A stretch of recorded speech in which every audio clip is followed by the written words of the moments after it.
Da tribuna do Senado, o senador Lazier Martins chamou a atenção para um editorial publicado pelo Grupo Globo, em que o jornal reconhece que o ativismo de ministros do Supremo Tribunal Federal representa um risco preocupante. O senador assinalou a demora do jornal para notar o risco, em especial considerando que há anos ele e outros senadores vêm denunciando os excessos de alguns ministros da corte. O senador manifestou esperança de que o reconhecimento pelo jornal, outrora um meio importante, colabore para que o Senado cumpra seu papel. Lazier Martins disse: antes tarde do que nunca. Talvez agora, com a força desse grande órgão de comunicação, ganhemos importante apoio para mudar os rumos do hoje desacreditado e ditatorial Supremo Tribunal Federal, que tem anulado leis aprovadas pelo Congresso, atos do Executivo, assim como violado o direito universal de defesa. Lazier Martins fez uma longa lista de excessos de ministros, em especial os abusos nos inquéritos políticos conduzidos pelo ministro Alexandre de Moraes, que ele classificou como absurdo dos absurdos, além de outros fatos como intromissões nas atribuições de outros poderes e a descondenação do ex-presidente Lula com as consequências para a Lava Jato. O senador disse: o crime compensou. O senador alertou: tal ativismo jurídico é político e ativismo político e jurídico é simplesmente aterrorizante. Para encerrar, pergunto: vamos seguir aqui inertes, contemplativos a esses descalabros? O senador pediu que o presidente da Casa, Rodrigo Pacheco, ao menos permita a discussão de sua PEC e acrescentou: vamos discutir aqui, presidente, ainda há tempo. Do jeito que está, não dá mais.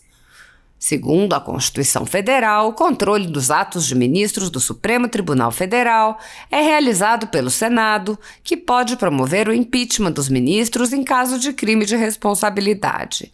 No entanto, os presidentes da Casa vêm barrando a tramitação dos pedidos sem consulta ao colegiado. Sem controle externo, alguns ministros do Supremo agem ao arrepio da Constituição. Em inquéritos secretos, o ministro Alexandre de Moraes, por exemplo, promove uma perseguição a adversários políticos. Em um desses inquéritos, a Folha Política teve sua sede invadida e todos os seus equipamentos apreendidos. O inquérito foi arquivado por falta de indícios de crimes, mas os dados sigilosos foram compartilhados com outros inquéritos e com a CPI da pandemia, que compartilha dados sigilosos com a velha imprensa. Sem justificativa jurídica, o ministro Luiz Felipe Salomão, ex-corregedor do Tribunal Superior Eleitoral, confiscou toda a renda da Folha Política e de outros sites e canais conservadores para impedir suas atividades. A decisão teve o aplauso e respaldo dos ministros Luiz Roberto Barroso e Alexandre de Moraes. Há mais de 11 meses, os jornais, sites e canais conservadores têm todos os seus rendimentos retidos sem qualquer base legal. Se você apoia o trabalho da Folha Política e pode ajudar a impedir o fechamento do jornal, doe qualquer valor através do Pix, utilizando o QR Code que está visível na tela ou o código ajude@folhapolitica.org. Caso não utilize Pix, há a opção de transferência bancária para a conta da empresa Raposo Fernandes, disponível na descrição deste vídeo e no comentário fixado no topo.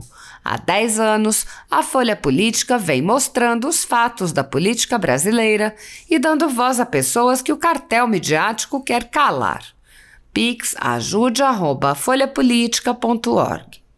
Assista.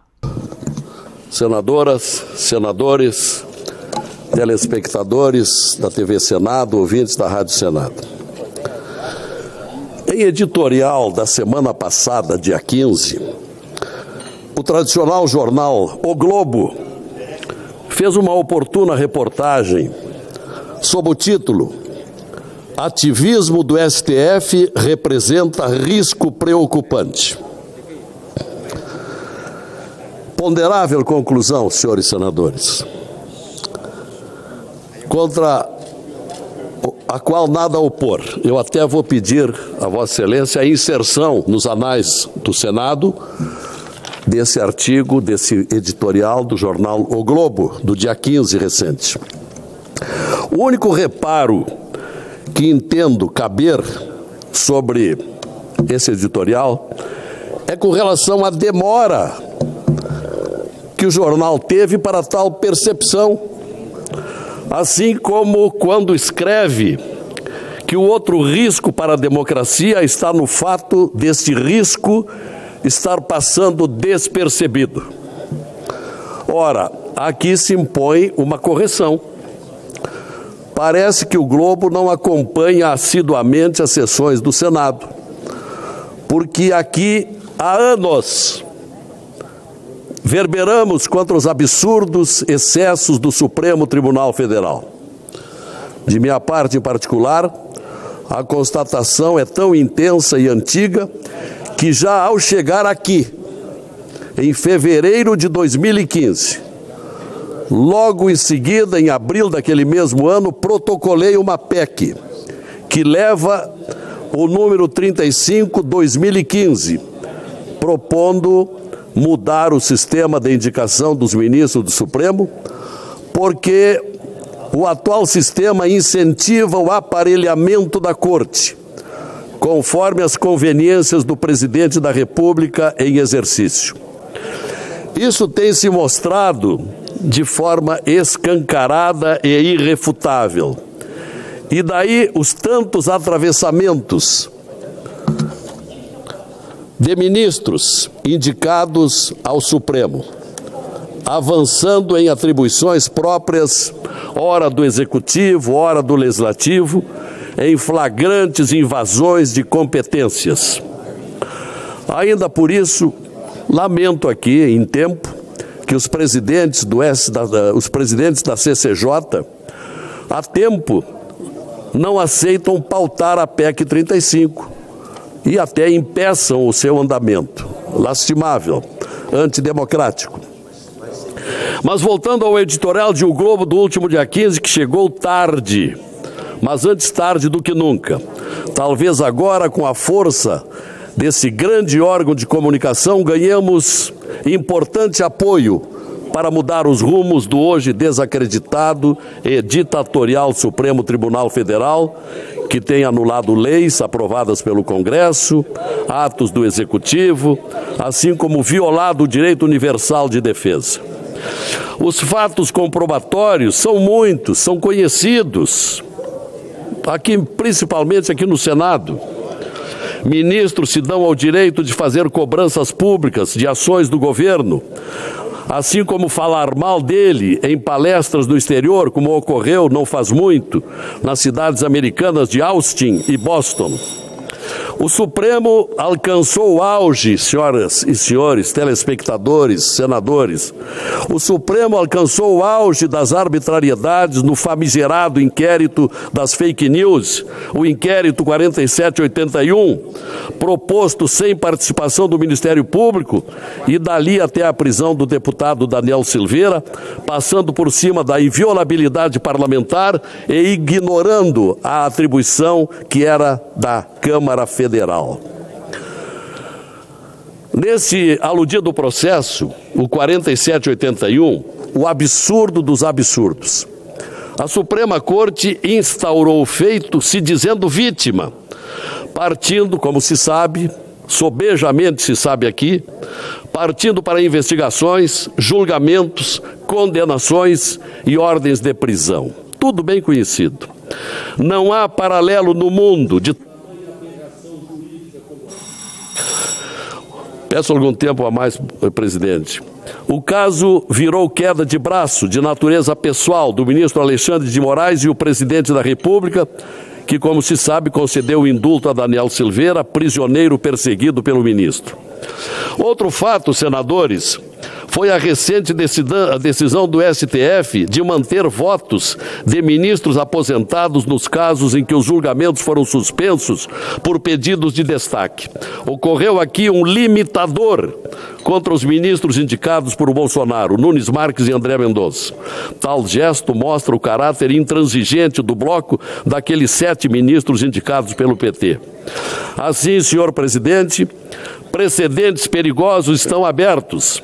Vejamos ainda o caso do cerceamento das operações policiais nas favelas cariocas.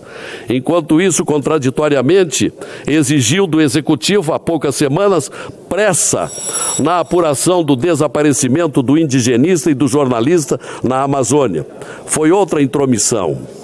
Em meio a tudo isso, ainda o que dizer de uma comissão de juristas, liderada pelo ministro Lewandowski, para propor a revisão da lei do impeachment. Logo quem passou por cima da Constituição quando do afastamento da presidente Dilma, modulando aquela condenação, como todos lembram bem. Por fim, cabe sempre lembrar, embora o fato jamais será esquecido, com relação à decisão da Suprema Corte de descondenar aquela decisão de 3 instâncias contra o ex-presidente Lula para torná-lo livre e candidato à nova eleição. Mesmo com todo o Brasil sabendo da materialidade dos crimes, autorias e procedências das provas imputadas a ele e à sua curriola. Brutal sinal de impunidades.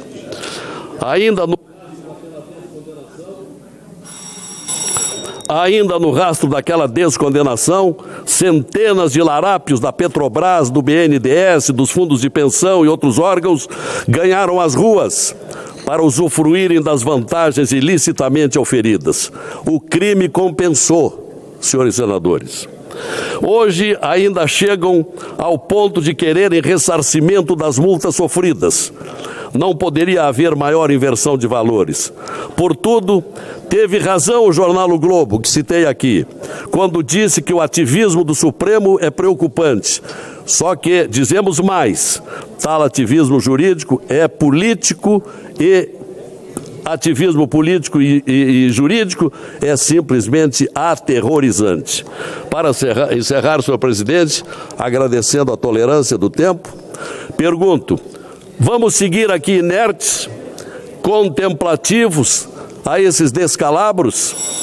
Pelo menos, senhor presidente, peço-lhe encarecidamente, presidente Rodrigo, Vossa Excelência, tão educado e que faz uma bela gestão, avoque para o plenário a PEC 35, para abrirmos uma perspectiva para a designação futura dos ministros do Supremo. Vamos discutir aqui, presidente, ainda há tempo.